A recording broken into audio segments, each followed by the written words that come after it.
High views.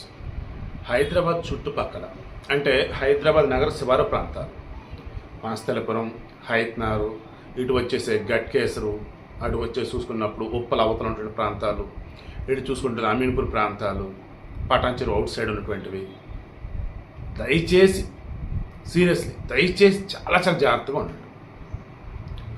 ఎక్కడైతే gated communities ఉంటూ ఉన్నాయో సిటీ బయట అక్కడకిల్లు ఉన్నట్టు ఉన్నాయో అవి, లేదన్నప్పుడు గేటెడ్ కమ్యూనిటీస్ కొంచెం సిటీకి దూరంగా ఉన్నాయో, మీ ఇంటి తలుపులు గనక రాత్రిపూట ఎవరన్నా కొట్టినా, కాలింగ్ బెల్ కొట్టినా దయచేసి మీరుగా తలుపులుగా తీయొద్దు. ఇమీడియట్గా లోపల నుంచి బయట వాళ్ళని చూడగలిగితే ఓకే, అదర్వైజ్ తలుపులు తీయొద్దు. 100కి ఫోన్ చేయండి. థార్ గ్యాంగ్ చెడ్డీ గ్యాంగ్ ఎలాగో అలాగే థార్ గ్యాంగ్ కూడా ఒకటి. ఈ చెత్తముండా కొడుకులు ఉత్తరప్రదేశ్ అండ్ మధ్యప్రదేశ్ ఏరియాలో బాగా ఫేమస్ అట్టి బ్యాచ్.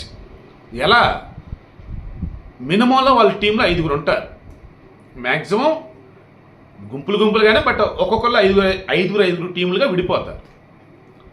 ఈ 5 మీ ఇంట్లోకి రావడానికి ముందు రెక్కి నిర్వహిస్తారు పగలంతా తిరిగి. ఆ తర్వాత ఫెన్సింగ్ దగ్గర వైర్లు ఉంటాయి కదా, కరెంటుకు వైర్లు సంథింగ్ ఎదుటలు ఉంటాయి కదా, వాటి జాగ్రత్త కట్ చేస్తారు. అక్కడి నుంచి వస్తారు, లేదా గేట్ దగ్గర నుంచి ఏదో విధంగా లోపలికి వస్తారు.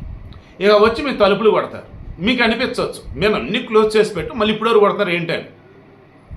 ఏమాత్రం మీరు అజాగ్రత్తగా ఉన్నా, ఎవరైందో చూద్దాం డోర్ తీసినా ఇంకంతే సంగతులు. ఫస్ట్ వాళ్ళు మిమ్మల్ని కొడతారు, మీరు ఎదురు తిరిగితే మాత్రం చంపేస్తారు. ఇక ఇంట్లోనే మొత్తం పట్టుకెళ్ళిపోతారు.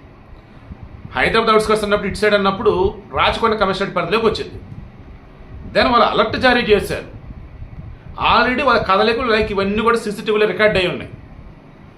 ఫస్ట్ టార్గెట్ ఏమో రెక్కి నిర్వహించి ఇళ్లలో ఎవరూ లేరనుకుంటే ఓకే, అదర్వైజ్ అది మిగతా ఇళ్ళకు దూరంగా ఉంది అండ్ వీళ్ళు బయటతో కలవరు అనుకుంటే ఇక నైట్ అయినా సరే వెళ్ళిపోయి ఇక తలుపులు బాధేసి తలుపులు దిగానే కొట్టుతామో చంపడం చేసి ఇంట్లో మొత్తం బయటకెళ్ళిపోతాం. థార్ గ్యాంగ్ భయపడేది కాదు, జాగ్రత్త పడేది. దయచేసి హైదరాబాద్ అవుట్స్కట్స్ ఉన్న వాళ్ళు కావచ్చు, సిటీలో ఉన్న వాళ్ళు కావచ్చు, నైట్ టైం ఎవరైనా వచ్చి మీ తలుపులు కొడుతూ ఉన్న, కాలింగ్ బెల్ కొడుతూ ఉన్న దయచేసి తీయకండి. మన అనుకున్న మనుషులకు అయినట్టయితే మనకు కాల్ చేస్తారు. కాదుకూడదంటే బయట నుంచి నేను పలానా వాళ్ళని చెప్పి సరుసు చెప్తారు, లేదంటే కింద వాచ్మెన్కి చెప్తారు. అంతే తప్ప అడ్డదిడ్డంగా అర్ధరాత్రి వచ్చే తలుపులు కొడుతూ మన అనుకున్న మనుషులైతే ఎవరు ఉండరు కదా. సో కనీసం దాన్ని గుర్తుంచుకోండి.